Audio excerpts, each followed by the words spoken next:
Recently, I was having a cocktail at this cute little bar in San Antonio with a speaker after they presented at a corporate conference. It was the kind of bar where the bartenders wear suspenders and have a bunch of cool tattoos and they flick basil leaves on top of your cocktail to get the essence right. And honestly, I'll give it to them. Those cocktails were so good. I think I had a mezcal old fashioned at that particular bar. It was delicious. After our first cocktail, the speaker said to me, "Lauren, don't ever let me not practice before speaking again. I don't care if I have done the talk 100 times." And as we got talking about it more, they said, "I give this talk all the time. Why is it so much better when I practice once the night before? I could literally give the talk in my sleep, but for some reason, it's so much better." I said, "Oh, I know why." And then I broke it down for them the way I will for you today. I feel fortunate to have done a number of things in my life that seem out of the ordinary. For one, I ran a successful grassroots nonprofit for 13 years for local businesses. And one of my favorite parts about running that nonprofit was planning a conference every spring and a giant masterminding workshop-y conference every fall. And those would rival national conferences of its size. I would bring in speakers from all over the country, and I share this because not only do I speak myself to various organizations and conferences about personal branding or work with speakers, but I'm also keen to knowing what conference organizers look for when booking and what they look for when you are speaking on stage. At this point, I've attended quite a few live events with speakers, and these are speakers who are getting paid between $5,000 to $25,000 for their speaking engagements.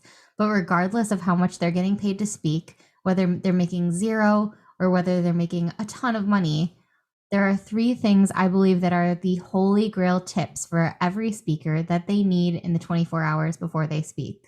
Some of these things might seem stupid simple, but you might be surprised at how following these tips will actually save you from a headache, pre-conference jitters, and underperforming.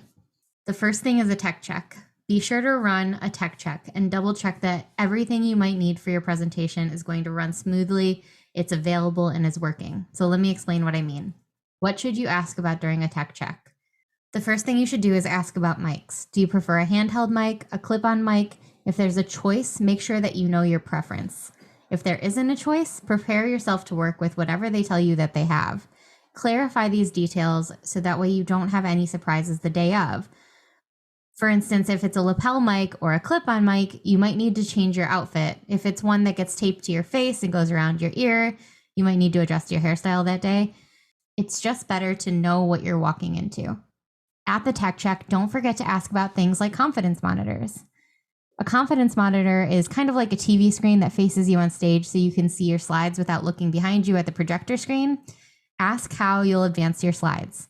Will you need to advance them with your computer, or is there a clicker that's going to be provided to you? Can you use your own clicker if there is no clicker?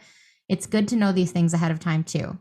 And while you're at it, go through the slides that they have set up for you. If you had to give them your slides ahead of time, just run through it, double check that there's nothing weird with the text or with your fonts or with any of the automations that you have within your slideshow.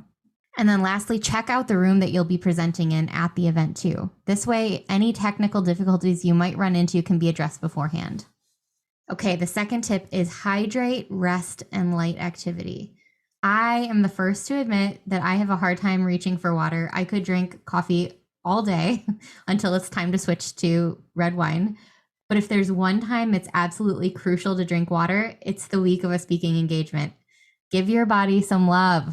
Try to cut down on alcohol the night before an event too. I know that's hard, or even a couple nights if you can. I know that I love to have a glass of wine at night too, but alcohol, even in the smallest amount, affects our brain chemicals, our hormones, our energy levels. And if you cut it at least the night before the event, it will only benefit the hydration you feel and your ability to show up at your best. Get enough sleep. Easier said than done, right? You have jitters, you're excited, but setting yourself a good bedtime the night before to rest will help you deliver your talk. And last but not least, try to do some light activities like taking a brisk walk in the morning, get those feel-good endorphins pumping, and work out some of the nerves if you have any.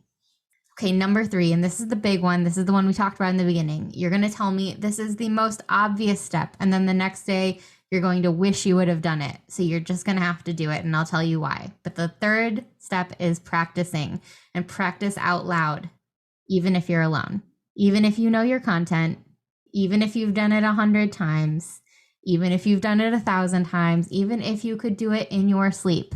Prioritize time to practice while thinking through the specific audience you are about to talk to and their individual challenges and experiences. It's more than just practicing, it's practicing with that specific audience in mind.